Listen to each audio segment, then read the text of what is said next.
नमस्कार बंधुरा गार्डनिंग संक्रांत विषय नतून नतून अपडेट दीते आपनादेर सामने चले एसेछि आमि तनय और आपनारा देखछेन यूट्यूब चैनल गार्डन टाच अफ ग्रीनारि। बंधुरा आजकेर भिडियोटाओ जे नैशालोके करा रात्रेर अंधकारे सेटा निश्चयई बुझते पारछेन भिडियोर क्वालिटी देखे। बंधुरा दिनेर बेला समय पाइनि अथच आमार छादे एई मुहूर्ते कन्टेंट प्रचुर विषय रयेछे भिडियो करार। विभिन्न फलेर गाचे फुल फले रयेछे, फलेर गुटी धरछे।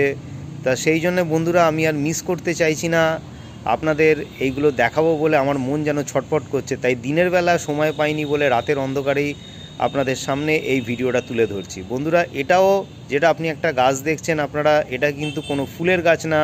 आगेर भिडियोटार मतोई बोले दिई एटाओ किन्तु एकटा साइट्रास प्रजातिर गाछ, लेबू जातीय गाछ।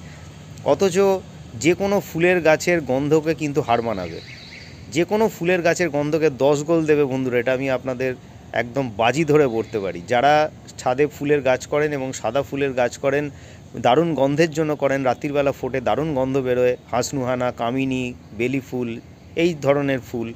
और यदि एई लेबू गाछ करेन माने माल्टा प्रजातिर लेबू गाछ, जे कोनो लेबू गाछेरই কিন্তু ফুলে অসম্ভব সুন্দর গন্ধ থাকে আমি আপনাদের হলফ করে বলতে পারি। আর এই বিশেষ করে মাল্টা প্রজাতির লেবু গাছের গন্ধ কিন্তু অতুলনীয়। বন্ধুরা রাতের অন্ধকারে ফোটে সাদা ফুল এবং পোকামাকড়কে আকর্ষণ করে এই গন্ধে। দিনের বেলাও পলিনেশন হয় অবশ্যই, বিভিন্ন পতঙ্গ কীট পতঙ্গরও আসে। বন্ধুরা আসল কথায় আসি, এটা গাছটা কি বলে দিচ্ছি। এটা ভিয়েতনাম মাল্টা। এই গাছের ভিডিও এর আগেও আমার চ্যানেলে আছে, আপনারা চ্যানেলে ভিডিও সেকশন থেকে দেখে নিতে পারেন। প্রচুর পরিমাণে ফল হয়েছে এর আগে। গাছটা খুব বেশি দিনের নয়, কিন্তু এই ছোট গাছে দেখিয়ে দিই আপনাদের, এটাও একটা 10 থেকে 12 ইঞ্চি টবে রয়েছে বন্ধুরা, প্রথম থেকেই রয়েছে। আমার আর পট চেঞ্জ করা হয়নি, চেঞ্জ করলে হয়তো আরও ভালো হতো। তা যাই হোক, আপাতত এইভাবেই রয়েছে এবং গাছে প্রচুর পরিমাণে ফুল রয়েছে। দেখুন এর মধ্যে যদি অন্তত 10%ও যদি ফলে পরিণত হয় তাহলে কিন্তু গাছ ভেঙে পড়ে যাবে, কারণ ছোট গাছ। এর আগেও কিন্তু 8-10টা করে ফল হয়েছে গাছে। এবং এই ভিয়েতনাম মালটা কিন্তু বেশ বড় সাইজের হয়, বেশ বড় সাইজের হয়, অন্য মালটার থেকে কিন্তু বড় সাইজের হয় আর খুবই সুমিষ্ট। তা সেই জন্য বলার অপেক্ষা রাখে না। আর যারা ভিয়েতনাম মালটা ছাদে করেছেন তারা নিশ্চয়ই জানেন, আর যারা করেননি তাদের বলবো অবশ্যই এই ধরনের একটা মালটা গাছ ছাদে লাগিয়ে ফেলুন, তাহলে কিন্তু এই মালটা বাড়ির ছাদে বসেই কিন্তু খেতে পারবেন। বন্ধুরা পরিচর্যা খুব বেশি কিছু নয়, আপনাদের যেরমভাবে অন্য গাছে করি আমি এখানেও তাই করেছি। ফুল আসার পরে ফুলের থেকে যাতে গুটি দাঁড়ায় তার জন্য বায়োভিটা এক্স যে পিজিআর কাম বা যে ভিটামিন আছে সেটা আমি স্প্রে করেছি গাছেতে। 15 দিন অন্তর আপনারাও করবেন।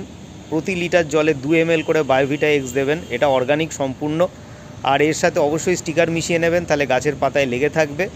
আর এর সাথে বোরন মিশিয়ে নেবেন, পার লিটার ওয়াটারেতে 1 থেকে 2 গ্রাম বোরন, ওয়াটার সলিবল বোরন মিশিয়ে নেবেন, ভালো কোম্পানির নেবেন, তাহলেই কিন্তু ভালো হবে। এছাড়া মাটিতেও কিন্তু আপনারা বোরন একটুখানি জলে গুলে মিশিয়ে ঢেলে দিতে পারেন। আর লেবু গাছ যেহেতু, এখানে ম্যাগনেসিয়াম সালফেট একবার জলে গুলে মাটিতে দিয়ে দিতে পারেন বা শুকনোও দিতে পারেন। এইভাবেই খুব ভালো হবে, আপনারাও করুন। আর আমার ভিডিওটা যারা এখনও পর্যন্ত যে চ্যানেলটি সাবস্ক্রাইব করেননি তারা অবশ্যই চ্যানেলটি সাবস্ক্রাইব করে নেবেন এই সুন্দর সুন্দর ছাদ বাগানের ভিডিও দেখার জন্য। বন্ধুরা আজ এই পর্যন্তই, পরের ভিডিওতে আবার আপনাদের সাথে দেখা হবে। ততক্ষণ সবাই খুব ভালো থাকবেন, সুস্থ থাকবেন আর অবশ্যই থাকবেন গার্ডেন টাচ অফ গ্রিনারির সঙ্গে। নমস্কার।